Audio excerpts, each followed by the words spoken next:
Mak Lampir. Mungkin nama ini tidak asing lagi bagi masyarakat Indonesia. Salah satu legenda ini sempat diwujudkan dalam sebuah cerita di layar kaca. Cerita tentang Mak Lampir ini sudah mulai terlupakan, meskipun masih menjadi sebuah misteri atas kebenaran cerita legenda ini. Siapakah sebenarnya Mak Lampir itu? Apakah sungguh ia adalah sosok makhluk sakti yang jahat?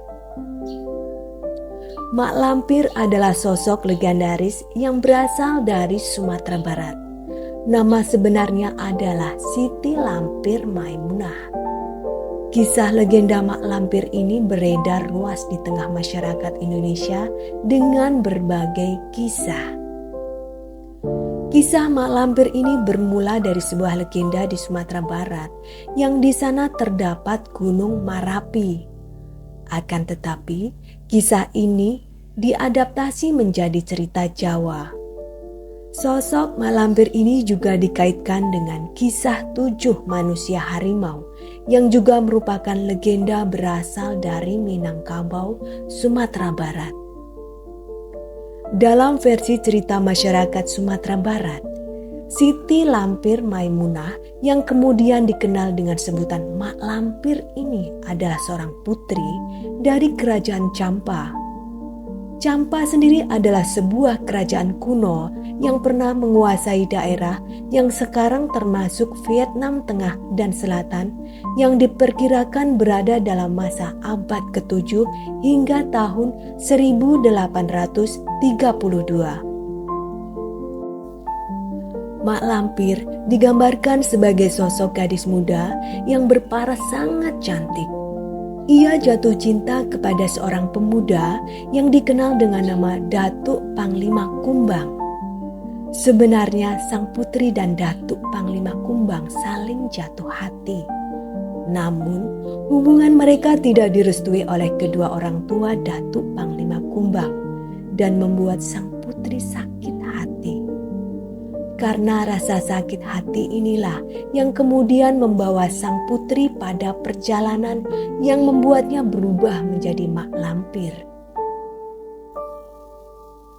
Merasa mendapatkan penolakan, sang putri pergi ke Gunung Marapi dan bertapa.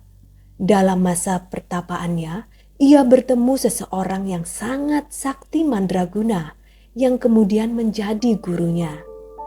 Guru tersebut bernama Nenek Serintil. Nenek Serintil berasal dari Pulau Jawa yang memuja Batara Kala. Ia menurunkan semua ilmu dan kesaktiannya sehingga sang putri memiliki kesaktian yang sama dengannya. Saking saktinya, penduduk sekitar gunung tersebut ketakutan bila mendengar namanya. Ia dijuluki dengan sebutan Mak Lampir. Meski tidak mendapatkan restu dari pria yang dicintainya, yaitu Datuk Panglima Kumbang, rasa cintanya tidak pupus. Ia terus mencari pria pujaan hatinya tersebut. Hingga suatu ketika akhirnya Mak Lampir bertemu dengan Datuk Panglima Kumbang dalam sebuah pertempuran. Dan sayangnya, sang Datuk tewas dalam pertempuran tersebut. Mak Lampir sangat menyesali kematian Datuk Panglima tersebut. Kemudian ia mengetahui bahwa Datuk Panglima juga memiliki perasaan yang sama dengan dirinya. Hati Mak Lampir sangat sedih dan hancur. Dengan kemampuannya, ia berusaha membangkitkan kembali pria yang ia cintai tersebut. Dengan syarat wajahnya akan berubah menjadi buruk rupa. Karena rasa cintanya dan keinginan untuk bisa bersatu dengan sang terkasih, ia pun melakukannya. Ia mengikat jiwa Datuk Panglima Kumbang di bumi. Upayanya ini membuahkan hasil. Sang Datuk kembali hidup. Sayangnya, Datuk Panglima Kumbang tidak mengenali Mak Lampir, sebab ilmu yang digunakan untuk membangkitkan Datuk Panglima Kumbang membuat Mak Lampir berubah wujud menjadi buruk rupa dan sangat menyeramkan. Datuk Panglima Kumbang terkejut dan tidak mengenali Mak Lampir. Mak Lampir sangat menyesal. Padahal ia berharap walau dengan wujud tersebut, Datuk Panglima Kumbang tetap mencintai dan menerimanya dengan tulus. Akan tetapi yang terjadi justru sebaliknya. Pengorbanan Mak Lampir tidak dianggap oleh Datuk Panglima Kumbang. Sang Datuk melihat Mak Lampir sebagai setan jahat yang menebarkan keburukan dan bencana. Mak Lampir dianggap sebagai peneror warga dengan wajah buruknya. Sejak saat itu, Mak Lampir benar-benar menjadi sosok yang jahat. Pertempuran gaib terus terjadi dan tak sedikit warga yang ketakutan dengan Mak Lampir. Selain kisah Mak Lampir dari tanah Sumatera, disebutkan dalam literatur lain bahwa setelah ratusan tahun Mak Lampir memilih pindah ke tanah Jawa dengan tujuan untuk menyempurnakan ilmunya.